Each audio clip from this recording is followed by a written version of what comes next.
top leaders in the country have exercised their right to vote for the barangay and SK elections at their designated polling precincts. Meanwhile, the chief executive emphasized the importance of voting for the village and youth council polls. Kenneth Paciente has the details. As President Ferdinand R. Marcos Jr. cast his vote in the barangay and SK elections, he reminded the public not to be swayed by candidates who buy votes. According to the chief executive, every voter has the right to choose who serves their community without being influenced by money. Huwag niyo naman itatapon ang inyong karapatan na makapili ng inyong mga barangay official. Dahil alam niyo naman po na ang mga barangay official ang mga kaharap ninyo araw-araw. Ito ang mga tinatakbuhan ninyo para makatulong sa inyong mga problema. Kaya kung idadaan lang sa bayaran, ay hindi kayo mawawala yung boses ninyo.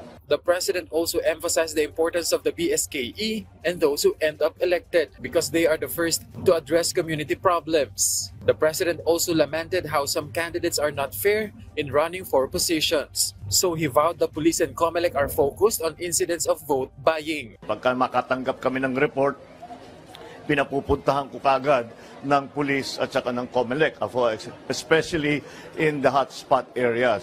We will do our part as the government. We will do our part to continue to enforce all of the laws that do not allow the use of vote buying as a part of the campaign.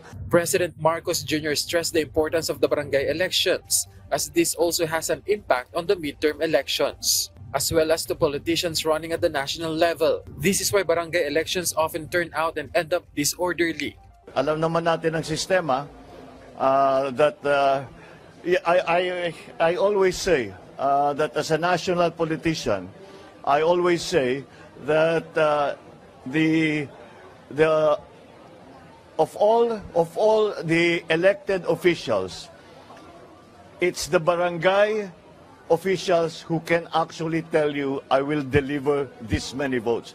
Pag sinabi ng mga barangay na magde-deliver ako sa iyo ng 350 votes dito sa aking barangay, asahan mo 350 yun, totoo yun.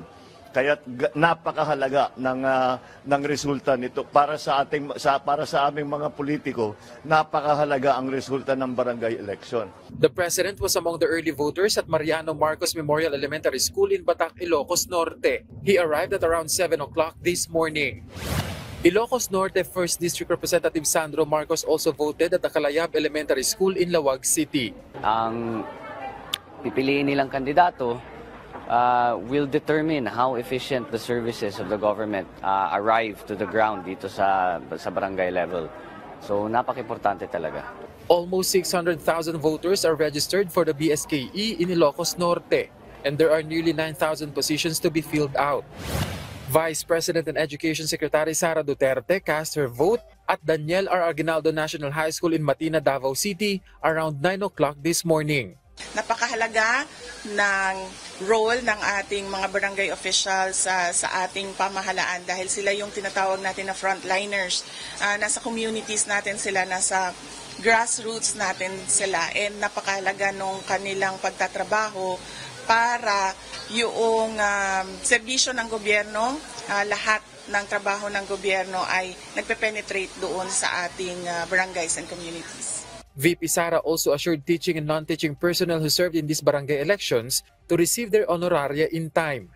At yung command center nila ay magko-close lang, hindi pagkatapos ng election, kundi pagkatapos ng pagbigay ng honorarium sa mga teachers. Kumbaga kung 100% na ang download at 100% na ang pagbibigay doon sa mga in charge sa field operations, doon pa lang magsasara ang command center ng COMELEC para mapanigurado nila na nabuo nila yung proseso. Meanwhile, the DepEd also assured teachers who rendered duty for the BSKE of medical assistance and insurance. Kenneth Paciente for The Nation.